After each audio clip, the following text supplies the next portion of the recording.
started with the sound of rain, soft at first, then heavier, drumming on the supermarket roof like a slow heartbeat. Inside, the aisles were nearly empty. The lights hummed faintly, washing the floors in pale yellow. It was closing time. Maya, the night cashier, counted the last bills in the register. She was 23, tired from her evening shift, humming under her breath just to keep herself awake. Outside, neon reflections rippled across the wet parking lot.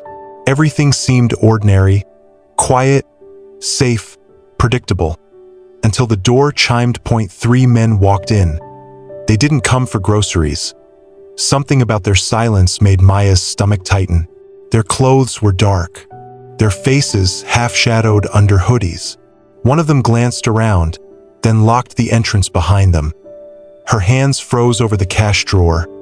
The taller one stepped forward, voice cold and low. "Don't make a sound. Give us the cash. All of it." Maya's throat went dry. She looked around, no one else in sight. The store manager had left 10 minutes earlier. The security guard's shift had ended. She was alone. Or so she thought. At the far end of aisle 5, near the sports drinks, a man stood still. He'd been there for nearly half an hour, comparing protein bars he probably didn't even plan to buy. His hood was up, hands in pockets. His name was Jack Reeves. Most people wouldn't recognize him now.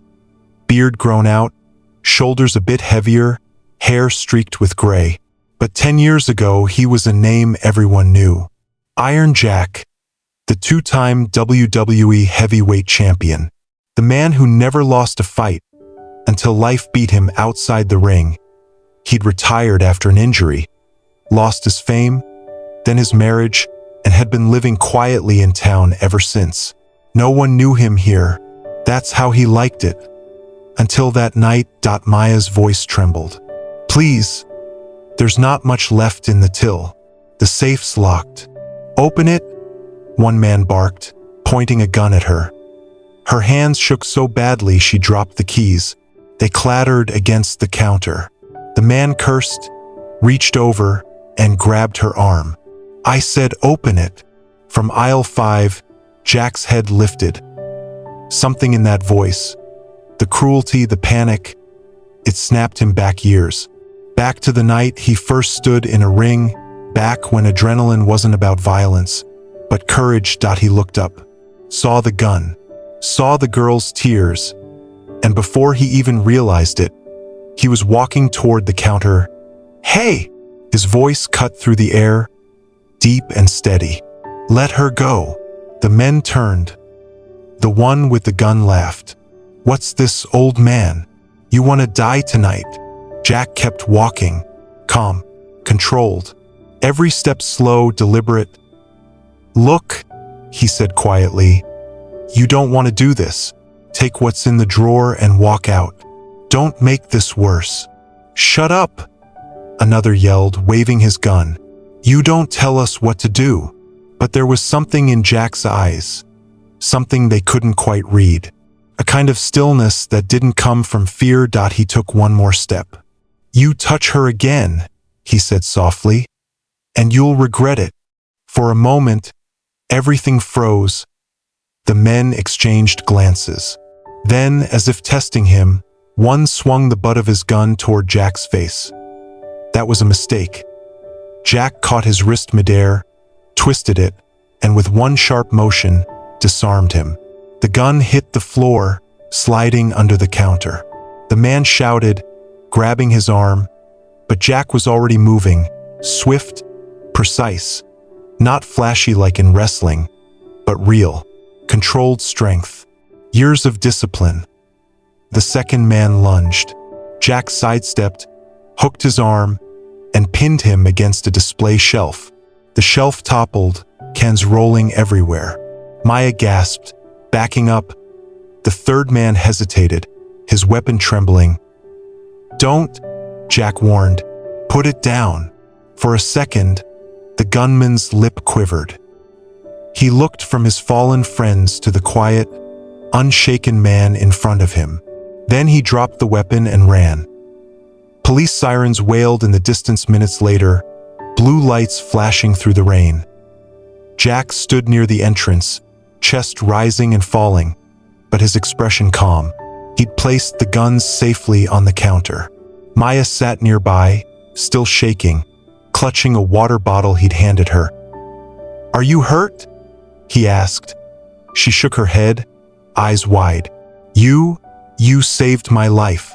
He gave a small, tired smile. "Nah, just did what anyone would have done." She stared at him, her voice trembling. "No, not anyone. Most people would have run." Jack didn't reply. He looked out the glass doors at the flashing lights. Rain streaked down the windows like tears. "If this story touched your heart," Maya whispered softly, "please share, and subscribe to Kindness Loom." Jack chuckled faintly. "What's that?" "Oh, it's a YouTube channel," she said, smiling nervously. "They share real stories about people who do good things. I wish they could tell yours." He didn't answer, just looked down at his hands. Hands that once lifted championship belts, now shaking from adrenaline and old pain that a police officer came over. "Sir, witnesses say you stopped them?" Jack nodded. "They were going to hurt her. I just stepped in." The officer frowned. "You took down 3 armed men. That's not exactly normal." Maya interrupted quietly. "He's not normal. He's a hero." Jack gave her a small, almost embarrassed smile. "I'm no hero, miss. Just an old wrestler who got lucky." The officer tilted his head. "Wait, your name again?" "Jack Reeves." The officer blinked. "Iron Jack? No way. My dad used to watch you fight." Jack sighed, chuckling under his breath. "Yeah, that was a long time ago." When the scene finally cleared and the police took the men away, the store was quiet again. The rain had stopped. Only the hum of the refrigerator lights remained. Maya began cleaning up the mess, spilled cans, broken glass. Jack bent down to help. "You don't have to," she said softly. "Yeah, I do," he replied. "Feels right to leave things better than I found them." They worked in silence for a while.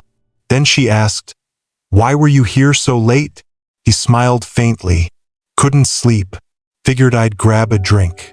Guess I picked the right time." She looked at him, thoughtful. "Do you ever miss it? The crowds, the lights?" He paused. "Sometimes. But nights like this remind me, you don't need an arena to do something that matters." Before you go, wait till you hear what happens next.